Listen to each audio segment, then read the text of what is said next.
자, 안녕하세요. 자, 오리걸제 우리 시대석학에 대한 수업은 이제 정덕면 조승재 선생이 쓴 시대석학 개론이라는 책을 가지고 이제 수업을 할 건데, 이 책의 이제 최대 장점은 우리가 이제 보통 공부를 하다 보면 오해를 할 수 있는 부분들을 여기에서는 이제 잘 잡아주고 있어요. 그래서 다른 책에서와 조금 다른 점은 우리가 이제 그 5개점을 잡아주는데 이제 도움이 돼서, 여러분들이 이 책을 읽으실 때 주라고 이렇게 다뤄놓은 내용들을 반드시 잘 참고하시면서 요거를 이제 읽어보는 것이 좋고요. 자, 수업은 어떻게 이제 진행을 할 거냐면, 책에 나와 있는 목차대로 할 건데, 첫 번째는 이제 1장은 생략을 하고요. 2장과 3장은 요약해서 수업을 할 건데, 2장은 이제 그 완비성 공리를 중심으로만 이제 수업을 진행을 할 거고, 3장은 위상적 성질이에요. 위상적 성질이기 때문에 여기서는 이제 우리가 그 위상적 성질에 대해서는 다루지 않고 간단하게 볼차노 바이에르슈트라스의 정리와 하이넬의 볼의 정리 하나만 간단하게 요약할 겁니다. 그래서 이제 본격적인 수업은 이제 4장부터 이렇게 이제 진행을 하게 될 거고요. 그 다음에 이제 4장, 5장, 6장, 7장에 대한 내용을 수업을 진행을 할 겁니다. 4장, 5장, 6장, 7장에 대한 수업을 하면서 4장이 이제 수렴성에 관련된 내용이 나와 있고, 급수의 문제가 나와 있습니다. 수렴과 급수, 함수열의 문제가 나와 있고, 5장에서는 5.1에서 5.7인 연속 함수열까지는 다룰 것이고, 5.8에 나와 있는 바이에르슈트라스의 근사 정리는 여기서 따로 다루지 않을 겁니다.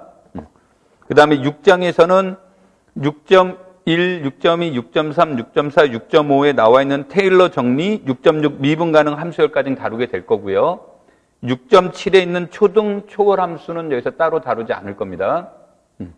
그 다음에 7장에서는 7.5 이 특이적분, 일명 이제 우리가 이상적분이라고 하는 거, 거기까지의 수업은 정상적으로 하고, 그 다음에 7.6, 7.7은 수업하지 않을 거고, 그 다음에 7.7은 리만 스트릭트 적분이 나와 있는데, 교사명 시험에서 리만 스트릭트 적분은 출제된 적이 있어요. 한 번 출제된 적인데 왜 안 하냐면, 2000년 이후에 공식적으로 리만 스트릭트 적분은 임용 그 범위에서 제외가 됐어요. 공식적으로. 그러니까 기존에 출제된 적은 있었는데, 공식적으로 제외가 돼서 여기서 따로 수업하지는 않을 겁니다. 그 당시 이제 7.8은 수업을 하고요. 그래서 이와 같은 이것은 책에 있는 진행 순서대로 이렇게 이제 수업을 진행할 거니까 그거를 이제 참고를 해서 보시게 되겠고, 그 다음에 이제 우리가 지금 나가는 있는 프린트물은 책에 있는 이제 타이틀만 이렇게 적어 놨습니다. 타이틀에 이제 관련된 내용들만 적어 놨는데, 이게 이제 여러분들하고 수업을 이렇게 이제 하려다 보니까 요게 이제 필요해서 여기에다가 이렇게 이제 내용들을 정리한 것을 해준 거기 때문에 책에 있는 내용 중에서 빠져 있는 부분들도 있고 그럴 수 있습니다. 그 다음에 이제 하다 보면 내가 읽으면서 이렇게 여기 자료에는 없고 책에는 있는 중에서 읽고 넘어갈 내용들이 아마 가끔 있을 거예요. 그래서 여러분들이 이제 책을 같이 갖고 다니시면서 보시면 되겠고, 가끔 연습 문제도 이제 다루게 될 거기 때문에 그것에 관련된 내용들도 여러분들이 체크해 보시면 될 거예요. 그래서 책을 이제 같이 갖고 다니면서 수업을 진행하면 되겠고, 그 다음에 이제 여기에서 문자가 약간 다를 수 있습니다. 그러니까 무슨 뜻이냐면, 책에서는 문자 A, B를 썼는데 나는 수업 시간에 문자 X, Y를 쓴다거나 이제 그런 것들에 약간 이제 차이가 있을 수 있는데, 것들은 여러분들이 크게 우리 수업하는데 지장이 없을 것 같아서 그건 이제 무시하고 수업을 진행하도록 하겠습니다.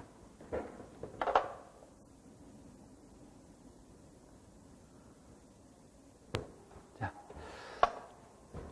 먼저 우리가 완비성 공리에 대한 내용들을 이제 얘기를 해보면, 내가 이제 다른 내용을 할 때도 설명을 많이 했지만, 그 실수만이 가지고 있는 실수 고유에 이제 대한 내용들이 있어요. 실수의 고유에 대한 내용들이 있는데, 그 실수가 가지고 있는 고유한 내용들에 우리가 이제 가지고 있는 대표적인 세 가지 내용이 무엇을 얘기를 하냐면, 이제 체의 공리, 그 다음에 순서 공리, 그 다음에 위상적 그 구조 또는 이제 이 위상적 구조는 이제 거리 개념인데 이런 형태가 주어지는데 이런 것을 기초로 해서 이제 우리는 완비성 공리라는 말이 이제 제시가 돼요. 그래서 우리가 이제 나중에 그 이 책에서는 그냥 개자를 쓰기는 했는데 우리가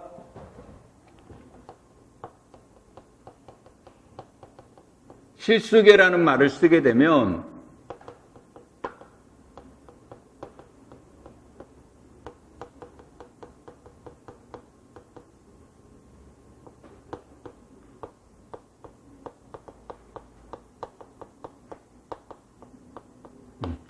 이제 우리가 이 세 가지 공리를 만족할 때 체, 순서, 완비성 공리 이 세 가지 구조를 만족하는 것을 실수계라는 말로 여기서 이제 표현이 됩니다.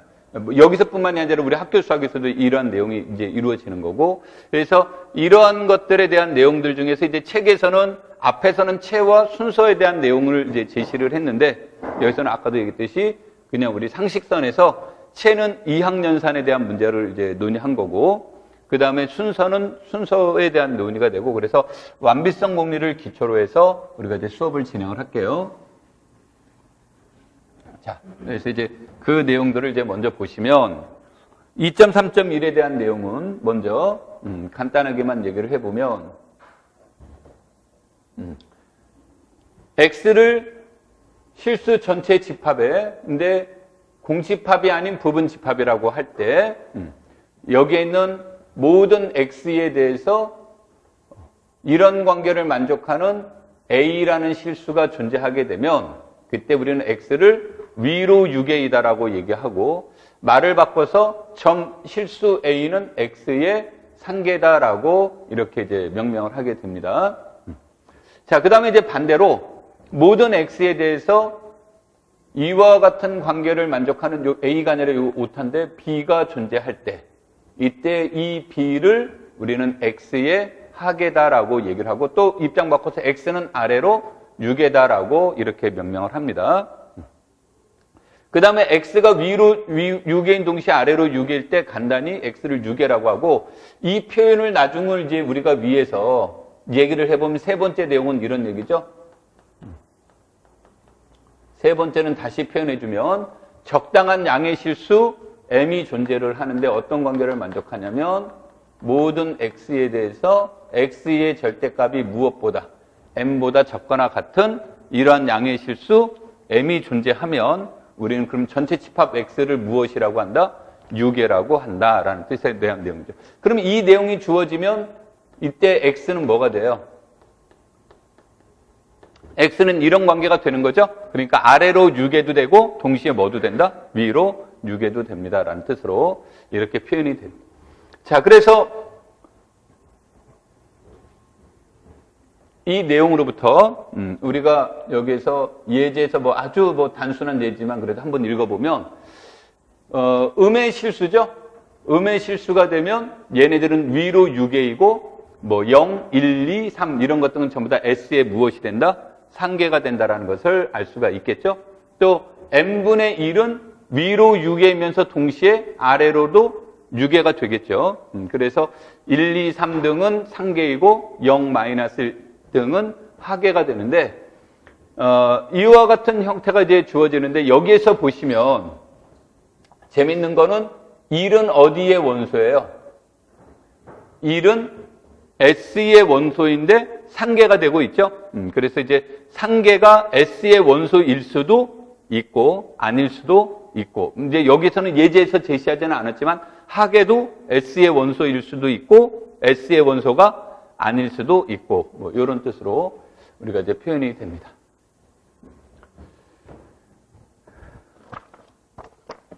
자, 그래서 이제 우리가 본격적인 이제 내용을 이제 보면 정의 2.3.2에서 보면 그럼 S가 공집합이 아닌 모든 부분 집합에 대해서 무엇에 대한 내용을 얘기를 하냐면 이때 우리는 X의 상한을 숲 X라고 표현했을 때 이것이 존재합니까의 문제를 이제 여기서 이제 체크를 해보는데, 여기서 이제 존재합니까에 대한 문제는 이제 떠나서 여기에서 무엇에 대한 내용을 얘기를 하냐면 여기에서는 제시하지 않았지만 x가 근본적으로 무엇일 때만 논의되냐면 위로 무엇일 때? 6일 때 논의를 해보자요. x가 위로 6일 때 알파가 x의 상한이다 라고 하는 것에 대한 정의는 다음과 같은 두 가지 조건을 만족하는 건데 첫 번째 알파는 x의 상계이다. 그 다음에 두 번째 b가 x의 상계이면 알파는 b보다 적거나 같다. 즉 말을 바꾸면 상계 중에서 어떻다라는 얘기예요? 가장 작다라는 뜻의 문제가 되겠죠? 그래서 이것에 대한 내용을 다시 재표현해 보면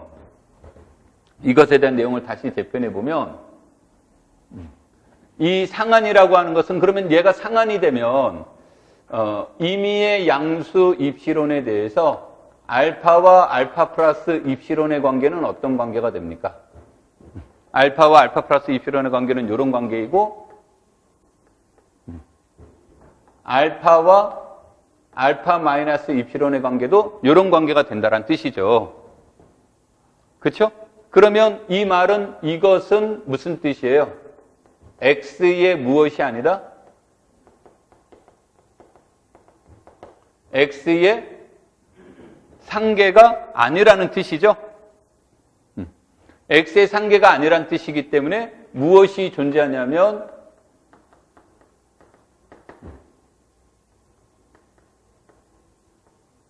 이런 관계를 만족하는 x가 존재하는데 알파가 x의 무엇이라고 그랬어요? 상한이라고 그랬으니까 요렇다란 뜻이 되겠죠? 자, 이런다란 뜻이 되는데 이제 우리의 관심사는 어디로 가냐면 이런 관계가 이루어지면 이 말에 의해서 자연스럽게 얘네들은 알파 플러스 무슨 관계가 됩니까?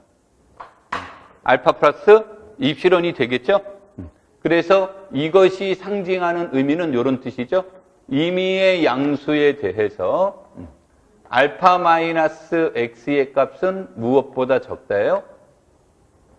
알파 마이너스 x의 값은 입시론보다 적습니다. 이런 뜻의 내용이 돼요.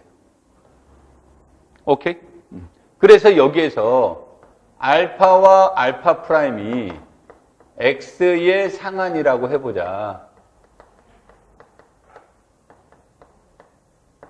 존재하지 않으면 이것은 논의할 수가 없으니까 존재한다면 그래서 이런 관계를 이제 논의를 해보자 그런 얘기죠. 그러면 지금 이제 이 책의 교재에서는 이 얘기가 이제 뒤에 나와서 책에서는 여기서 이제 설명해 주지 못하는 부분이 있지만 우리 책으로 잠깐 보시면 보조정리 2.3.14 2.3.14 프린트물로 보신다면 9페이지 나와 있습니다. 프린트물에 9페이지에 나와 있는데 우리가 실수해서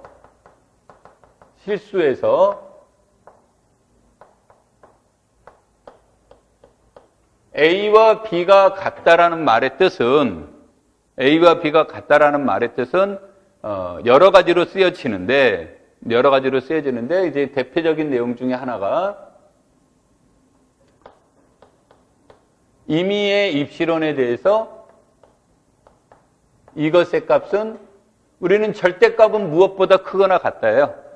0보다 크거나 같다니까 절대값은 0보다 크거나 같은데 어떤 양수보다도 적다라는 얘기죠. 그럼 그런 값은 무엇밖에 없다?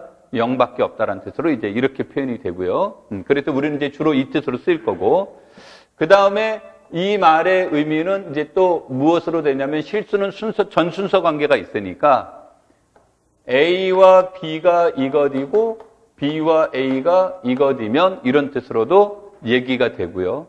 그 다음에 실수는 체의 공리가 있죠.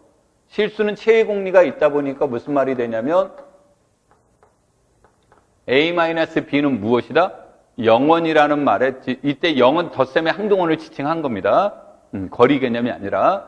그래서 이런 뜻으로도 이제 이용이 되는데 우린 주로 요것으로 이렇게 이제 우리는 두 실수가 같다란 뜻으로 사용이 될 겁니다. 오케이? 자, 이 얘기는 이제 본격적인 얘기는 프린트물에는 뭐 다양하게 생각해 봅시다라고 해서 내가 질문을 던졌죠? 그 얘기는 이따가 이제 그 타이밍에 가서 다시 얘기하도록 할게요. 자, 우리 이제 여기서 우리 원 얘기로 다시 이제 넘어가서 보면, 알파와 알파 입시론은 X의 상한이고, 알파와 알파 프라임이 다르다라고 한다면, 그래서 우리가 시각적으로 뭐 알파와 알파 프라임이 다르다라고 한다면, 이때 입시론을 무엇이라고 놓자라는 얘기냐면, 2분의 입시론을 이렇게 놓자라는 거죠, 이렇게. 이쪽으로, 이 얘기로는 가지 맙시다. 어려울 수 있으니까. 자, 얘와 얘가 상한이라고 하자요. 그러면 상한이라고 한다라는 얘기는 이 뜻은 뭐가 됩니까? 말로 그게 좀 증명하기가 좀 부끄러울 정도의 내용입니다만, 상한이라는 얘기는 알파와 알파 프라임은 X의 무엇이에요? 상계죠. 그렇죠? 상계가 되는데 우리가 앞에서 말한 두 번째 조건, 여기 있는 동그라미 2번 조건, 2번 동그라미 2에 의해서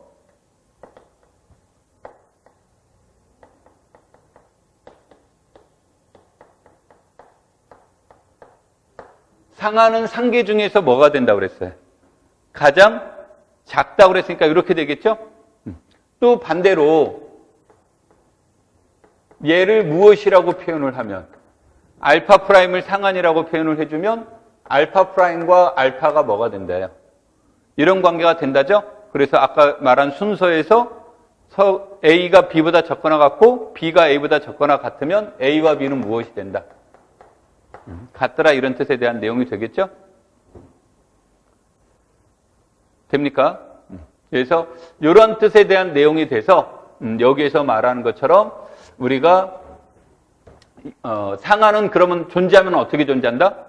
유일하게 존재한다는데, 여러분들이 상한이 가지고 있는 대표적 의미는 여기서 상한이 가지고 있는 대표적 의미는 요 뜻으로 번역을 하는 겁니다. 상한에 대한 해석은 되겠죠? 그래서 요 내용을 절대 이제 잃어버리시면 안 됩니다. 자, 그 다음에 똑같이 상한에서 얘기했던 것들의 의미를 무엇에서 논의해 줄 수 있습니까? 하한에서 얘기해 줄 수 있겠죠? 그래서 하한을 우리는 최대 하계다라는 표현을 쓰고, 우리가 이것을 무엇으로 여기에서 표현하자면 인피멈 X라고 이렇게 이제 표현을 해보자죠. 그래서 하한은 일단 하계이다. 그 다음에 두 번째, 하계 중에서 무엇이 된다? 가장 큰 것을 우리는 하계라고 한다, 하한이라고 한다라는 뜻이 되죠. 그래서 이렇게 표현이 되면 임의의 입시론에 대해서 베타 플러스 입시론은 무엇보다 큽니까? 베타 플러스 입시론은 베타보다 크죠. 그렇죠? 자, 그래서 이렇게 베타보다 크니까 얘는 무슨 뜻이에요? X의 무엇이 아니다예요. X의 무엇이 아니다. 하계가 아니다라는 말의 뜻이 되겠죠? X의 하계가 아니라는 뜻이니까 무엇이 존재하는 겁니까?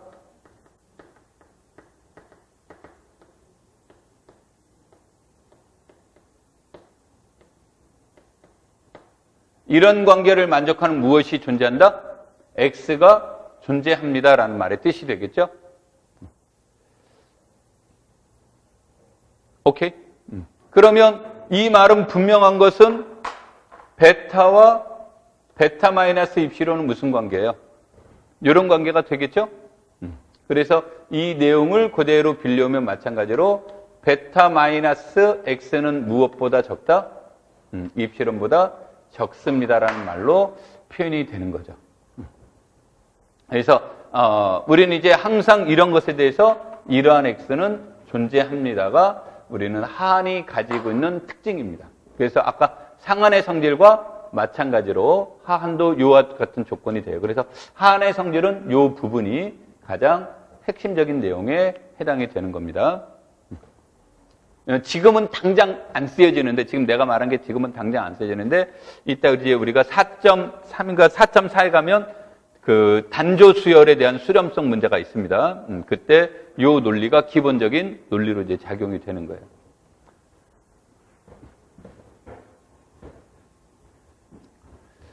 자. 그리고 이제 앞에서 말한 것처럼 상한이 존재하면 뭐다? 유일하고, 마찬가지로 하한도 존재하면 어떻게 존재한다? 유일하게 존재한다.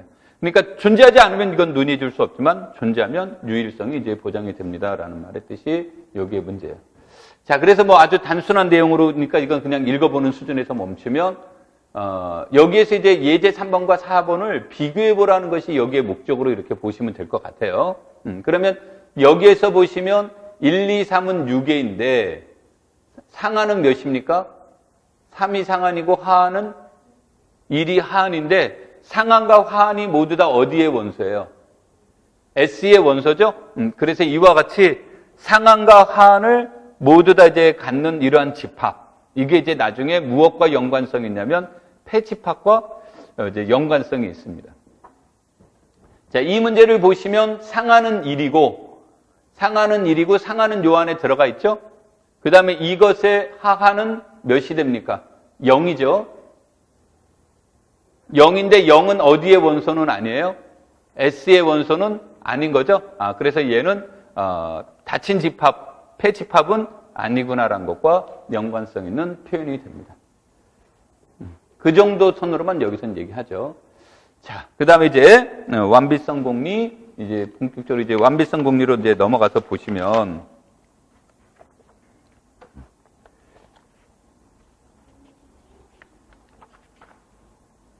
자, 여기 완비성 공리에서 이제 얘기하는 그 내용은 무엇을 얘기를 하냐면, 완비성 공리란 위로 6개인 집합이면, 그렇죠?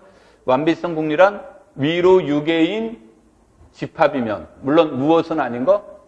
공집합이 아닌 거. 이것이면 반드시 무엇이 존재한다? 상한이 존재한다인데, 문제는 이건 존재한다라는 건데 어디에 존재하는 거예요? 실수에 존재한다라는 뜻이지, 실수에 있다라는 뜻이지 X에 있다라는 뜻은 아닙니다. 그래서 이것이 이제 완비성 공리다라고 얘기를 하고, 그 다음에 공집합이 아닌 집합이 아래로 6개이면, 그러면 이때 우리는 S라는 것을 이렇게 이제 표현을 해보죠. 그러면 아래로 6개라는 말이니까 무엇이 존재할 거냐면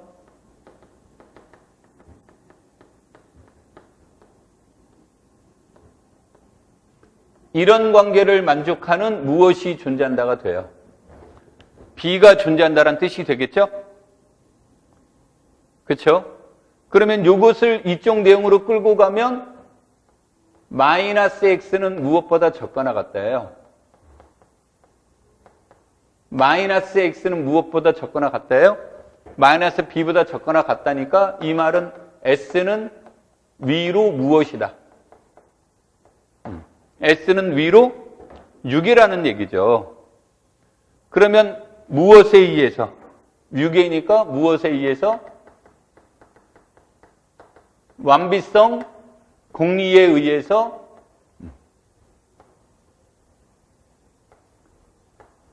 이건 뭐 부호가 중요하지 않으니까 감마라고 쓸까요?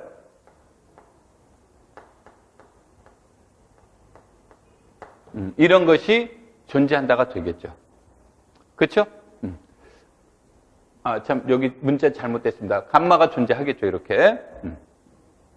자, 이런 것이 존재한다. 그래서 이제 여기에서 베타를 마이너스 감마라고 놓자요. 자, 그러면은 이 말은 무엇의 뜻이냐면, 첫 번째,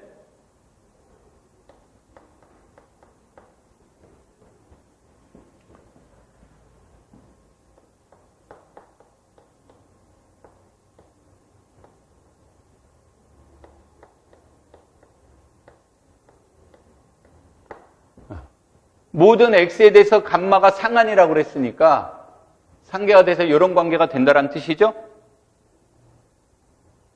이 말은 따라서 우리는 마이너스 감마를 베타라고 표현했습니다. 따라서 베타는 x의 무엇에 대한 내용이 돼요? 베타는 x의 하계가 되는 거죠.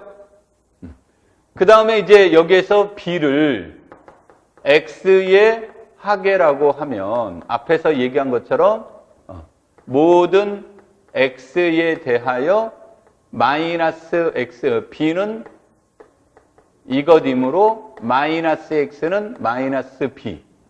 즉 마이너스 b는 s의 무엇이 되는 거예요? 상계가 돼서 따라서 마이너스 b와 감마의 관계는 어떻다라는 얘기예요? 이렇다라는 얘기죠. 그렇죠? 이 얘기는 다시 말을 바꾸면 b는 무엇보다 적거나 같답니까? 마이너스 감마보다 적거나 같다는데 이 감마가 우리가 위에서 말한 베타였죠? 그래서 베타는 하계들 중에서 뭐가 된다? 가장 크다란 뜻이죠? 가장 크다란 뜻이 돼서 x의 인프가 무엇이다? 베타라는 것을 알 수 있다. 즉, 그래서 아래로 유계면 무엇이 존재한다? 하한이 존재한다. 이런 뜻이 됩니다. 그래서 이제 우리가 통상적으로 이 2.3.3을 완비성 공리라고 하고 얘는 그것에 대한 그 결과물로 얻어진 거니까 얘는 정리라고 썼는데 어떤 사람들은 또 아래 거를 완비성 공리라고 하고 위에 것을 정리라고 쓰고 이렇게 물어볼 수도 있습니다. 근데 여하튼 뭐 우리 특별한 말 없으면 그냥 둘 다 완비성 공리다라고 이렇게 명령하고 사용합니다. 자.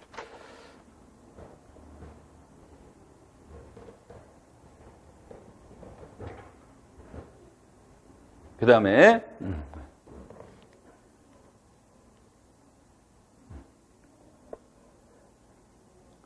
이제 우리가 아주 이제 유명한 아르키메데스의 정리를 이제 알아보도록 하겠습니다.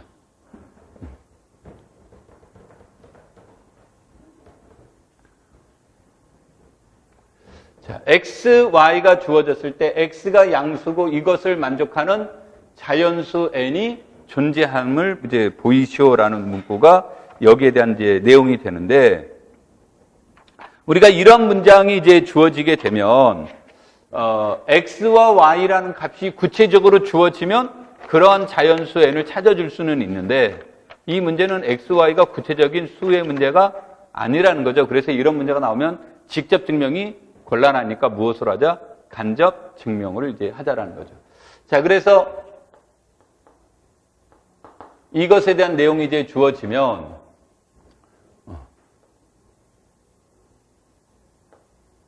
적당한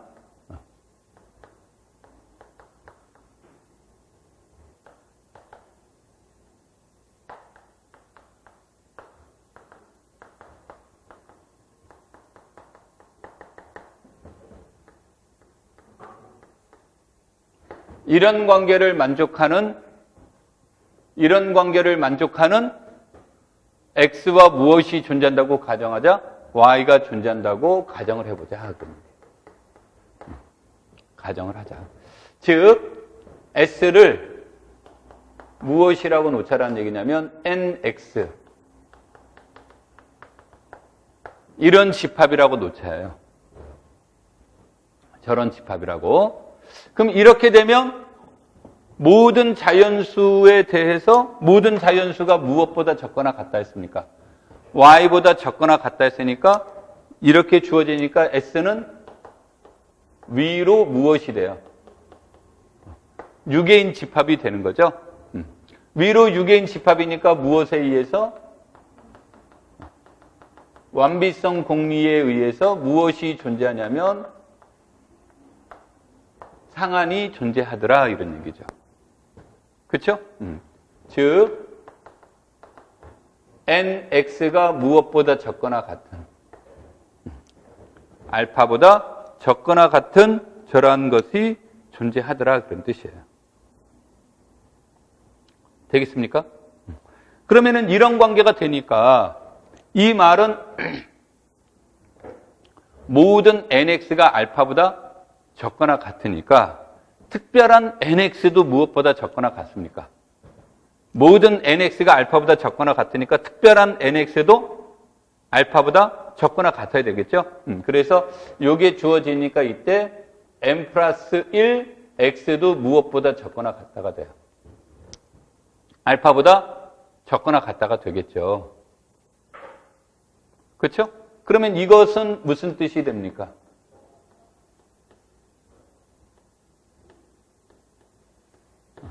그러면은 nx는 무엇보다 적거나 같다가 돼요. 알파 마이너스 x보다 적거나 같은 꼴이 되는 거죠. 그렇죠? 그래서 무엇에 대해서 이 내용이 성립이 되냐면 모든 무엇에 대해서 이렇게 말이 설명이 돼요. 자연수 n에 대해서 이게 설명이 된다죠. 이 말은 따라서 알파 마이너스 x는 s의 무엇이래요? 알파 마이너스 x는 s의 무엇이란 뜻입니까? 상계라는 뜻이죠. 오케이?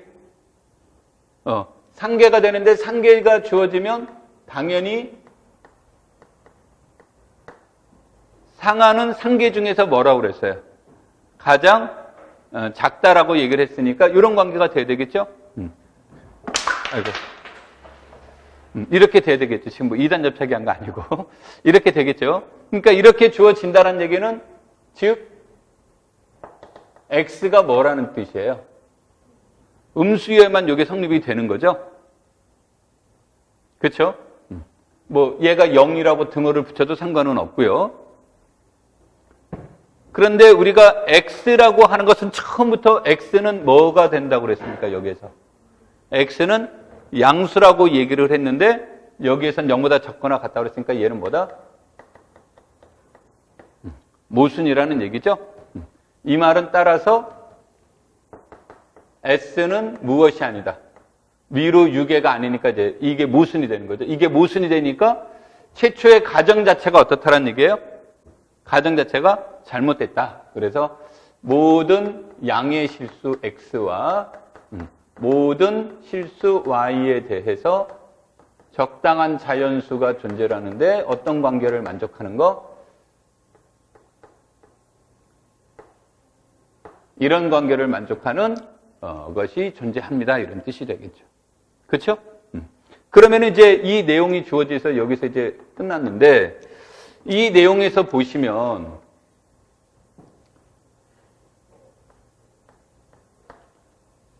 y를 몇으로 놓으면 1로 놓으면 y를 1로 놓으면 모든 양의 실수에 대해서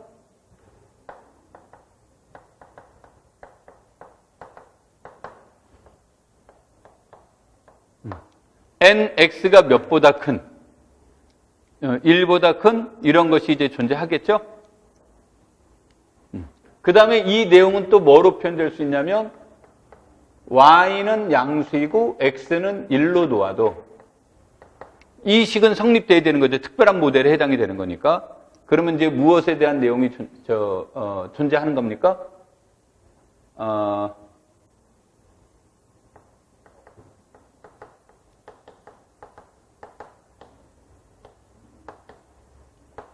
이런 뜻에 대한 내용이 되겠죠? 다시 말하면 이것은 뭐예요? 말을 바꾸면 어떤 양수보다도 더 큰 뭐는 반드시 존재한다. 어떤 양수보다 더 큰 자연수는 존재합니다. 이런 뜻의 이제 내용이 되겠죠? 그래서 이제 이런 뜻이 되고 이것을 이제 조금 패러디하면 이런 뜻이죠. n분의 1은 무엇보다 적다가 돼요? n분의 1은 x보다는 적은 거죠. 그런데 여기에서 n분의 1은 분명히 뭡니까? n분의 1은 나중에 이제 절대값하고 비교하려다 보니까 이제 강조하는 건데 n분의 1은 무엇보다 크다? 뭐 당연한 얘기지만 이걸 당연한 걸 쓴 이유가 나중에 절대값하고 비교할 때 그냥 자연스럽게 쓰려고 하는 거예요. 그래서 이렇게 나와서 이제 우리가 제일 많이 표현하는 문제 풀 때 제일 많이 이용되는 성질 중에 하나가 바로 뭐예요? 양수보다 더 작은 n분의 1꼴인 자연수 무엇이 존재한다? n이 존재한다가 일명 우리가 아르키메데스 정리라고 그래서 제일 많이 사용하는 원리에 해당이 되겠죠.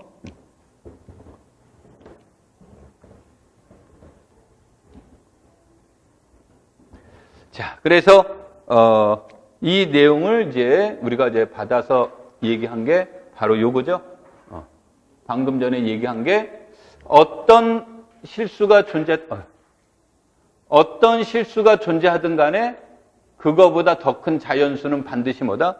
존재합니다. 이런 뜻이죠. 뭐 내가 양수라고 했지만 뭐 음수가 돼도 마찬가지니까. 그 다음에 두 번째, 모든 양수 x에 대해서 n분의 1이 무엇보다 작은, x보다 작은 자연수는 반드시 존재한다고. 실제로 제일 많이 쓰는 건 요 두 번째 내용이 실전에선 제일 많이 활용되고 있습니다. 자, 그래서 이제 2.3.7 내용으로 넘어가서 보죠.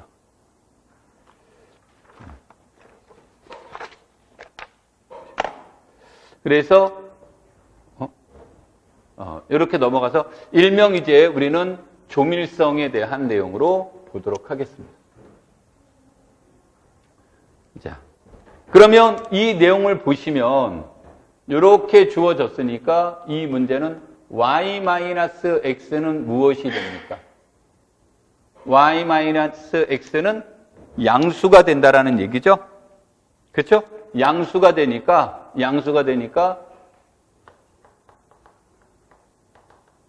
우리 앞에서 말한 아르키메데스 정리에 의해서 적당한 자연수가 존재하는데 어떤 관계를 만족하냐면 n의 y-x가 몇보다 큰? 1보다 큰. 이제 뭐 아까 이제 제일 많이 표현되는 방법 중에 하나가 이런 뜻으로 얘기된 거예요. 이런 뜻으로 이제 표현이 된 건데 이 표현을 이제 저렇게 표현을 이제 바꿔 놓은 거죠.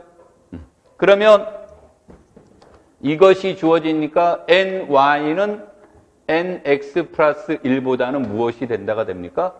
크다라는 결과에 이제 도달하겠죠? 오케이?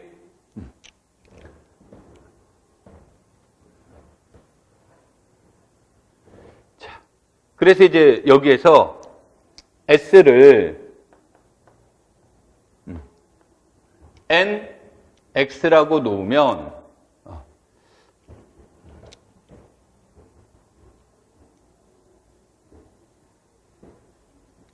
nx라고 표현하면 여기까지만 와서 보죠. 이렇게 주어지게 되면 그러면 이제 얘네들은 무엇보다는 분명히 큽니까? nx보다는 분명히 큰 것이 되겠죠. 그렇죠? 그러면은 여기에서 무엇을 놓자라는 얘기냐면 s를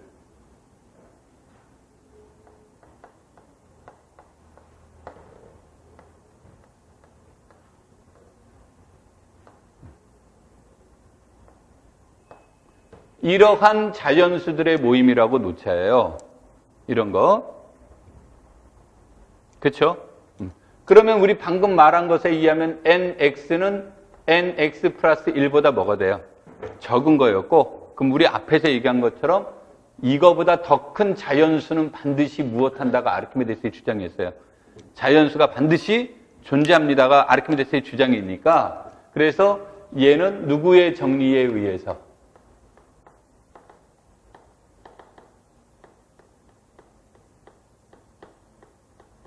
아르키메데스의 정리에 의해서 얘는 절대 무슨 집합 아니다? 공집합이 아닙니다죠. 그렇죠? 공집합이 아니고 물론 무엇의 부분집합이 됩니까? 자연수의 부분집합에 이제 해당이 되는 거죠. 그러면은 여기에서 자연수는 뭐예요?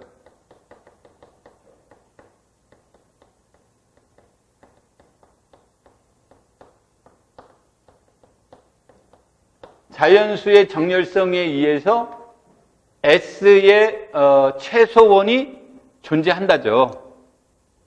그렇죠? 그래서 S의 정렬성에 의해서 말로 표현하면 S의 최소원이 존재합니다. 이런 뜻이에요.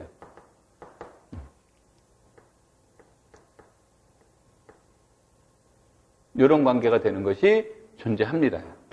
최소번이 존재한다는 얘기는 m은 s의 원소인데 m보다 적은 원소는 무엇의 원소가 아니에요? s의 원소가 아닌 거죠. 그러니까 얘네들은 이런 관계가 되겠죠. 오케이? 그러면 이 내용을 정리하면 요거죠. nx는 m보다 적죠. 그런데 이 표현에 의하면 nx는 요것보다는데 m은 무엇보다는 적은 거예요. nx 플러스 1보다는 적거나 같은 꼴이 되겠죠. 그렇죠? 그런데 우리 앞에서 1번의 주장이 nx 플러스 1은 무엇보다 적었어요? y보다 적었죠? 그래서 우리가 여기서 나온 이 숫자들에 의해서 요거와 요거만 비교를 해서 보면 x는 m분의 m, y 이렇게 표현이 된다는 얘기죠.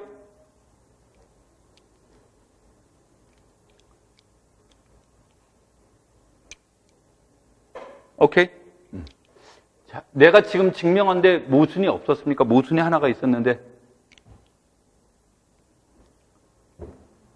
이거를 쓰려면 이제 여기에서 이렇게 이제 얘기가 됐는데 문제는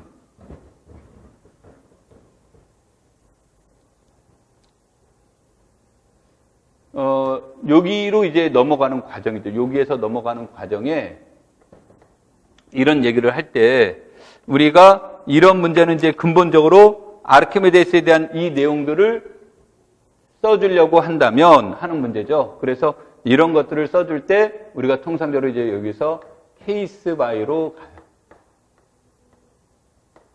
지금 우리 전제 조건이 무엇이었습니까? X와 Y가 이런 거였죠? 그렇죠? 그래서 이런 뜻으로 가고 이제 그다음에 이제 두 번째 케이스로는 무엇에 대한 내용이 이제 주어질 수 있냐면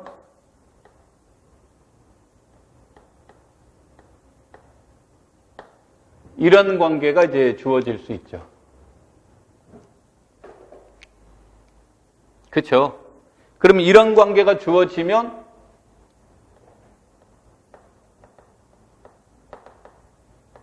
아르키메데스의 정리에 의해서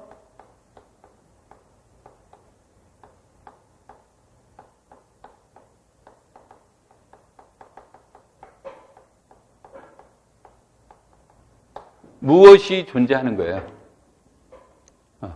자연수 n이 존재하는 거죠. 그렇죠? 그 다음에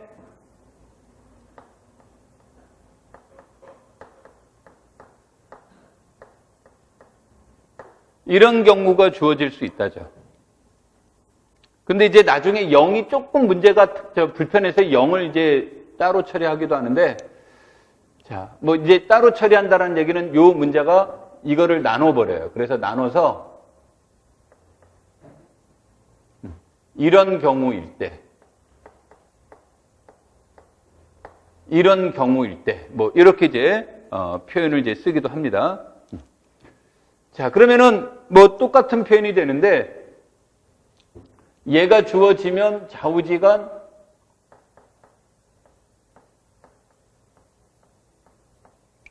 이렇게 되는 거죠. 그렇죠? 그러면은 우리 요 아르키메데스 정리에 의해서 따로 생략하고 이런 것을 만족하는 자연수가 존재한다죠. 그래서 요걸 다시 바꿔주면 이런 뜻의 문제가 되는 거죠. 얘가 물론 0일 때였고요. 이렇게 되면 이것도 똑같은 이유로 뭐가 돼요?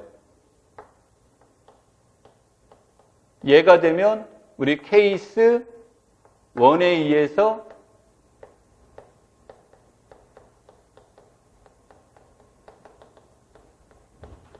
유리수 R이 존재한다니까 이런 꼴이 되겠죠? 그래서 어떤 경우가 됐든 간에 이런 것이 존재합니다라는 말의 뜻이죠. 자, 그래서 이 말의 의미는 이런 거예요. 여기 말의 의미는 임의의 X와 Y가 있으면 요 안에는 반드시 무엇이 존재한다예요. 무엇이 존재한다? 유리수가 존재하는데 더 강력하게도 얘기할 수 있다. 그러니까 어떤 식으로 더 강력하게 얘기해 줄 수 있냐면 얘가 유리수가 존재한다고 그랬으니까 이 유리수는 0이거나 0이 아니거나 둘 중에 하나겠죠. 그러면 설령 얘가 0이라 하더라도 그럼 얘와 얘 사이에는 똑같은 말에 의해서 무엇이 존재한다가 돼요. 유리수가 존재한다는 말이 돼서 나중에 우리는 이때 유리수 R이 존재합니다를 강력하게 무엇이 아니냐라는 단어를 써도 0이 아닌 유리수가 존재합니다라는 말로 써도 될 때가 있다. 왜냐하면 0의 특징은 뭡니까? 실수 X에 0을 곱해줘 버리면 뭐가 돼요? 0이 되죠. X가 유리수가 됐건 X가 무리수가 됐건에 관계없이, 그렇죠? 그래서 이제 우리가 나중에 어떤 말을 써먹고자 할 때 0이 이제 문제 해결에 도움이 안 되는 수가 있기 때문에 이건 실전에서 여러분들이 의식하지 않으면 이 문제는 이제 쓸 수가 없는 내용이 됩니다. 자, 그래서 이 내용을 먼저 살짝 돌려서 얘기하면 이제 먼저 결론 다른 거 내고 일적으로 넘어갈게요.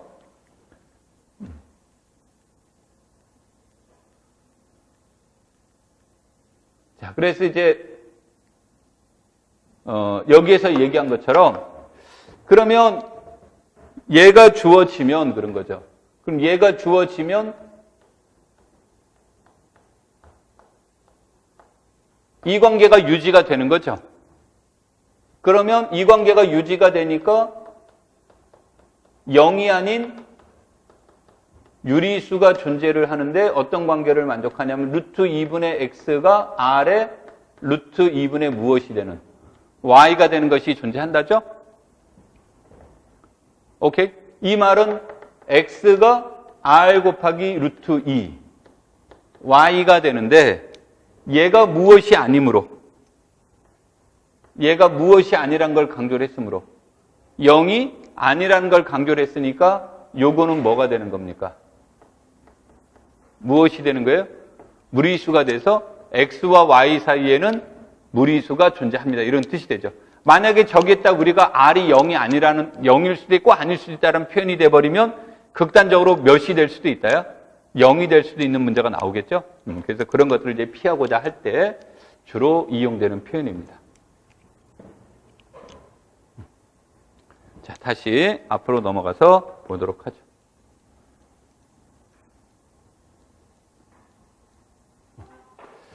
자, 이쪽으로 이제 와서 보시면 이것의 의미가 갖고 있는 게 아까 이제 얘기가 되면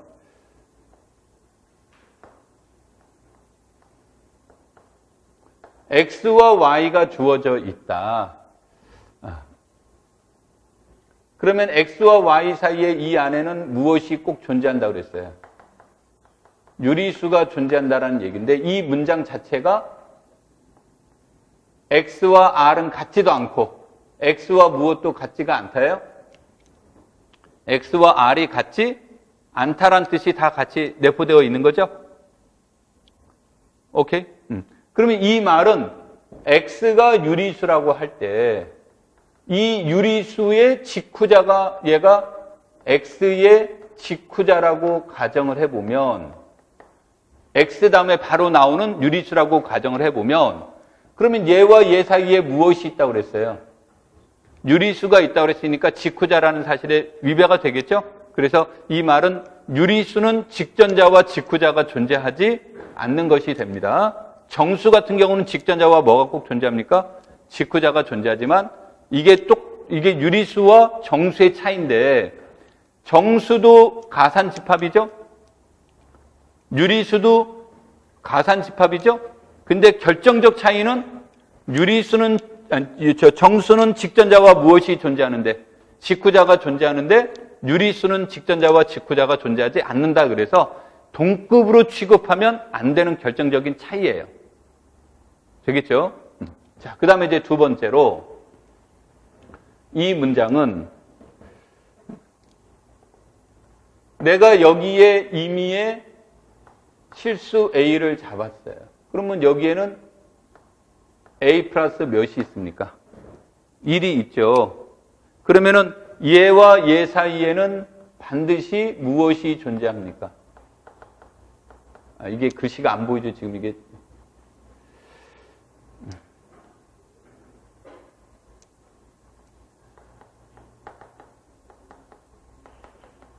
유리수가 존재하죠? 그래서 R1이라고 놓고. 또, 이번에는 A 플러스 2분의 1이라고 하면 얘와 얘 사이에도 또 무엇이 존재해요? 유리수가 존재하죠. 그래서 얘와 얘 사이의 유리수를 R2라고 놓자야. 이런 것이 존재하겠죠. 이런 식으로 A 플러스 2n승분의 1이 나오면 무엇이 존재하냐면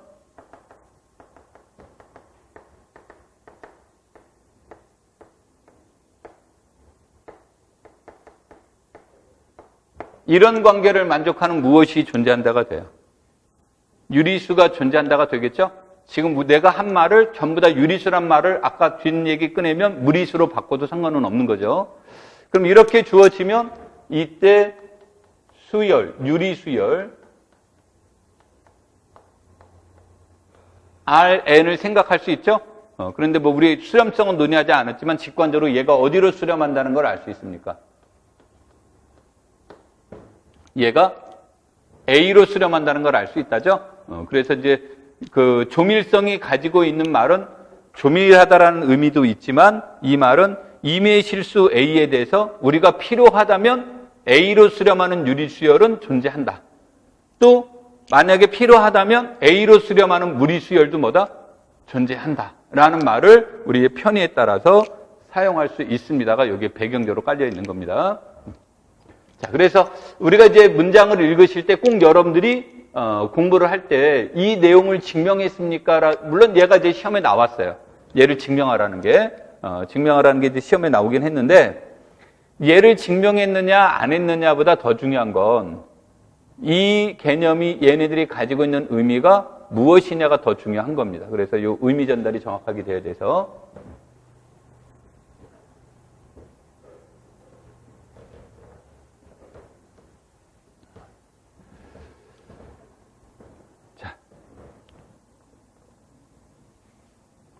그 다음에 2.3.8인데 프린트물로 7페이지 보시지 말고 먼저 우리 프린트물로 8페이지로 먼저 갈게요.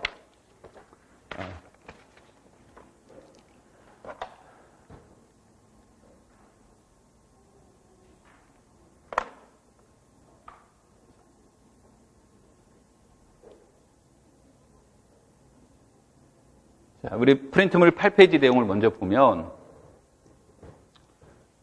데드킨트가 맨 처음에 무엇을 생각할 수 있냐면 우리가 이제 이와 같이 수직선을 이렇게 그림을 그렸을 때 이것을 무엇을 대신해서 표현하죠? 이 직선을? 이 직선 그려놓으면 우리가 상징적으로 뭐를 상징하는 의미입니까? 실수를 상징하는 거죠. 그렇죠? 실수를 상징하는 건데 데드킨트가 이것을 이제 유리수 관점으로 본 거예요.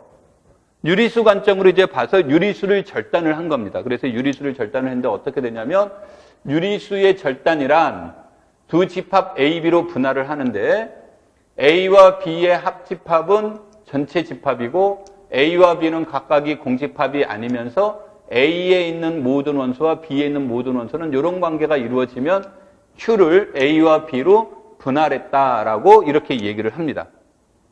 오케이? 그러면 익히 이제 알려진 이그젠플에 의해서 우리가 익히 알려진 이그젠플에 의해서 바로 요 예죠. 이 예에 의해서 A는 뭐가 됩니까? X제곱보다 적은데 음수이거나 또는 X제곱이 무엇보다 작은 거? 2보다 작은 거. 그 다음 B는 양수이면서 X제곱보다는 무엇인 거? 큰 수인 경우를 따져봤죠. 그러면 A 입장에서 보면 B에 있는 모든 원소가 상계가 되는 거고, B의 입장에서 보면 A에 있는 모든 원소가 B의 하계의 입장에 해당이 되겠죠. 즉 A는 위로 6A고 B는 아래로 뭐가 됩니까? 6A가 되니까 A의 상한과 B의 하한이 존재하겠죠. 그래서 그 존재하는 숫자를 찾아봤어요. 찾아봤더니 이 둘의 공통점은 다 무엇이더라? 루트 2더라는 거예요. 근데 이 루트 2가 지금 우리가 알고 있으니까 무리수입니다라고 하는 거고, 과거에는 이제 제가 무리수란 걸 검증하는 과정을 거쳤어야 되는데, 여하튼 제가 무엇은 아니더라야. 유리수는 아닌 것이 존재하더라. 오케이? 그래서 이제 이런 것이 존재하다라는 것 속에서 데드킨트가 내린 결론은 유리수는 세 가지가 문제가 있더라. 그래서 이제 여기에서 내가 우리 책에서 보면 2.3.10의 타이틀이 유리수계의 뭐예요? 결함이라고 나와 있죠? 그렇죠? 이 세 가지 결함을 발견한 거예요. 이 세 가지 결함을 발견했는데 여기 나온 것처럼 유리수 체계에는 무엇이 존재한다? 틈이 있더라. 그 다음에 유리수는 숫자가 연속적으로 이루어져 있지 않더라. 그래서 불연속성이더라. 그 다음에 방금 말한 것처럼 상한과 하한이 어디에 안 들어갔어요? 유리수에 안 들어갔죠. 루트 2 같은 경우가. 유리수에 안 들어갔으니까 완비성 공리가 성립하지 않더라. 그래서 불완비성, 불연속성, 유리수 체계의 틈, 이 세 가지가 유리수 체계가 가지고 있는 그 문제점, 결함으로 이제 제시를 한 거예요. 되겠습니까? 그러면서 이제 이 내용을 보시면 이제 이 3번을 보시면 이제 나오는 게 이게 2번이구나. 2번을 보시면 나오는 게 무슨 말로 나오냐면 데드킨트는 집합 A 또는 B가 최대 또는 최소의 원소를 갖는 경우에 절단을 유리수로, 존재하지 않을 경우에 절단을 무리수로 정의한다. 이제 이런 말이 나왔죠.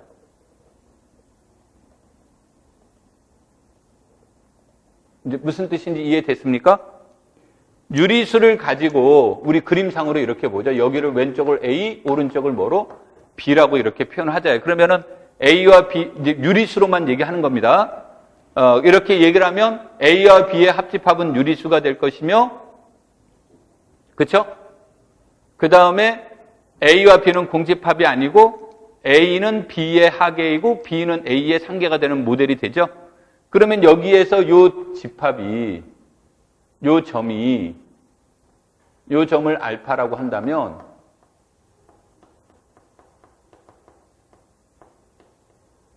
이렇게 되는 거죠. 그렇죠? 그런데 얘는 둘 중에 하나죠.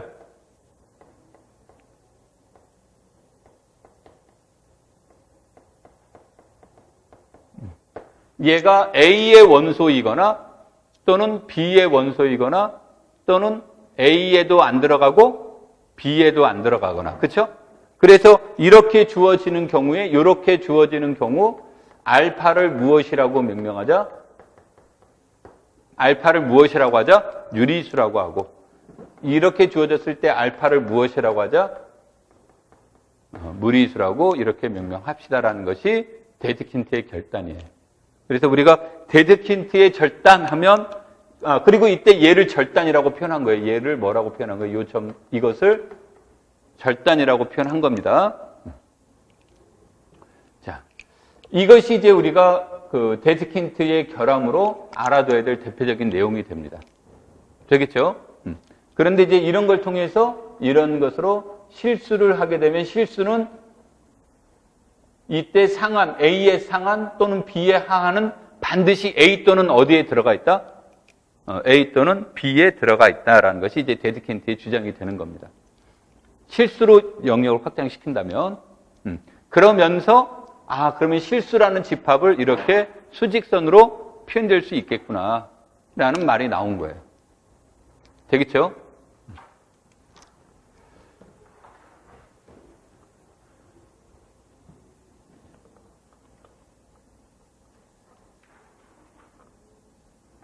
자, 조밀성 얘기했고요. 자, 여기에서 우리가 이제 두 수가 같다라고 하는 것은 이렇게도 표현하고 아까 순서 집합에서는 어떻게 된다고 그랬어요? 순서에서는 얘가 되는 거죠? 거리 공간의 개념은 뭐예요? 거리 공간에선 이것의 값이 무엇보다 적다? 거리에서는 두 점의 거리가 입실론보다 적다라는 뜻으로 설명해 주는 것이 되죠. 물론 이때 입실론은 임의의 입실론이고 양수고요. 그 다음에 이제 여러분들이 분리 공간에서는 어떻게 설명하고 분에서는 어떻게 설명합니까? 그런 얘기죠. 그래서 우리가 덧셈분에서는 어떻게 설명해요? 덧셈분에서는 이렇게 얘기하면 A와 B가 같다란 뜻이 되는 거고, 그렇죠? 곱셈분에서는 어떻게 표현합니까? 곱셈분에서는 A, B의 인버스가 무엇이다? 항등원이 되면 A와 B는 뭐다? 같다란 뜻으로 이용이 되고, 그 다음에 이제 우리가 분리 공간은 이제 분리 공간에 대한 내용으로 설명을 해줘야 되겠죠. 그래서 내가 이 말을 여기다가 이렇게 음미해보자라고 이렇게 이제 표현을 쓴 것 중에 하나는 우리가 이런 것에 관련된 문제를 다룰 때는 우리가 하나씩 저런 것들을 체킹해 나가는 과정을 여러분들이 같다라는 것을 그냥 산술적으로만 생각하시면 안 됩니다라는 뜻으로 제시를 한 겁니다. 오케이? 좀만 쉬었다 하죠.